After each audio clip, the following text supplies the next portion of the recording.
In 2008, we had, so this is my second year on the crew, we had a sawyer, and of course I was a crew boss trainee on the assignment, and we had one of our sawyers was snagging, prepping for a burn, and he was at the one corner where it kind of was close to the fire before we had burned it out, and this is in southern Oregon, and a tree had burned off at the bottom where he couldn't see, and he got hit in the head and shoulder.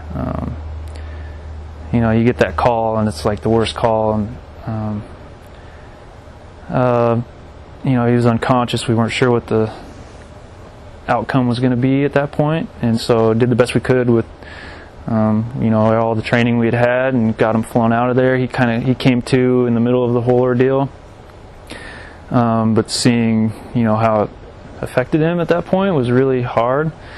And of course, as the crew boss trainee, thinking what could we have done different is really, it's tough in hindsight, of course. And then still, that's something that really weighs heavy on me even today, in any snag patch or really anything where we're facing more than just that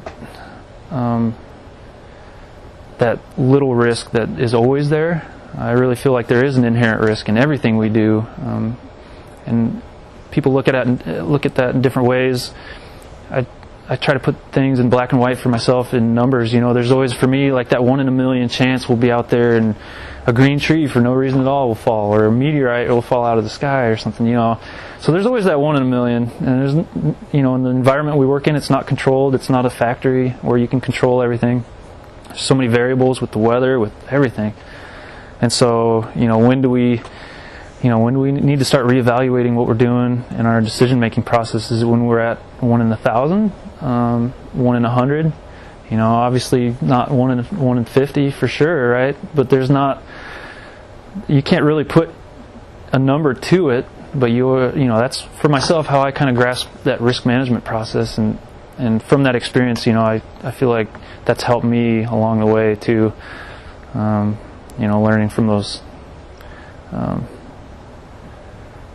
don't know if mistakes is the right word, but yeah, learning from what can happen in the worst case scenario, I guess, is the best way to put it. And that's one way I've tried to teach the guys too. In any scenario, maybe 99 times out of 100 we'll get out of this fine, but what if the worst case scenario happens with the fire or with the weather? What's our backup plan?